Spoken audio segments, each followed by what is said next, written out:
COPD दुनिया की तीसरी ऐसी बीमारी है जिससे सबसे ज्यादा लोगों की मौत हुई है। 2019 में इस बीमारी से तकरीबन 32 लाख लोगों की मौत हुई है। सीओपीडी यानी क्रॉनिक ऑब्स्ट्रक्टिव पल्मोनरी डिजीज फेफड़ों की एक ऐसी बीमारी है जिसमें फेफड़े कमजोर हो जाते हैं और सांस लेने में दिक्कत होती है। इसे कभी कभी क्रॉनिक ब्रोंकाइटिस भी कहा जाता है। सीओपीडी के शिकार हुए लोगों के लंग्स में यानी फेफड़े धुएं या पोल्यूशन की वजह से खराब हो सकते हैं या उनमें कफ जमा हो जाता है। धीरे धीरे फेफड़ों की कैपेसिटी यानी क्षमता कम हो जाती है जिसकी वजह से ब्रीदिंग प्रॉब्लम हो सकती है।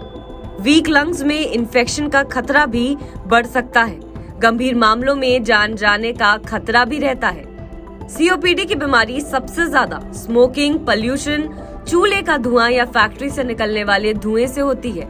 भारत में विकसित देशों के मुकाबले इस बीमारी से सबसे ज्यादा लोगों की जान जा रही है। अब आपको बताते हैं कि सीओपीडी के लक्षण क्या हैं। लगातार खांसी आना, छाती में जकड़न होना, सांस लेने में परेशानी होना, हर समय थकान का महसूस करना, वजन का कम होना। सीओपीडी की बीमारी से आप इन तमाम चीजों का ख्याल रखकर बच सकते हैं। रोजाना योग से इन्हें हेल्दी बनाया जाए। भरपूर हरी सब्जियां और फल खाएं। घर से निकलने से पहले एयर क्वालिटी चेक करें। पोल्यूशन मास्क जरूर लगाएं। धूल मिट्टी वाली जगहों पर जाने से बचें। स्मोकिंग छोड़ें। सेकेंड हैंड स्मोकिंग से बचें। चूल्हे या फैक्ट्री के धुएं से बचें। लंग इन्फेक्शन से बचें। डॉक्टर से सलाह लेकर वैक्सीन जरूर लगवाएं।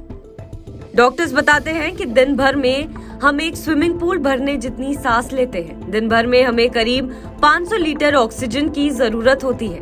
ऑक्सीजन के बिना हम चंद मिनट भी जिंदा नहीं रह सकते और ये ऑक्सीजन हमारे शरीर तक पहुंचाने की एक ही जगह है, हमारे फेफड़े। लेकिन अगर हम सांस की जगह धुआं लेंगे तो ये जाम होगा ही। इसलिए इससे बचने का सबसे अच्छा तरीका है कि समय पर सतर्क होकर इसकी जांच करवा ली जाए।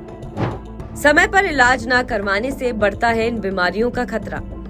लंग इन्फेक्शन जैसे फ्लू और pneumonia, lung cancer, heart problem, कमजोर मसल्स और हड्डियां, डिप्रेशन और एंजाइटी।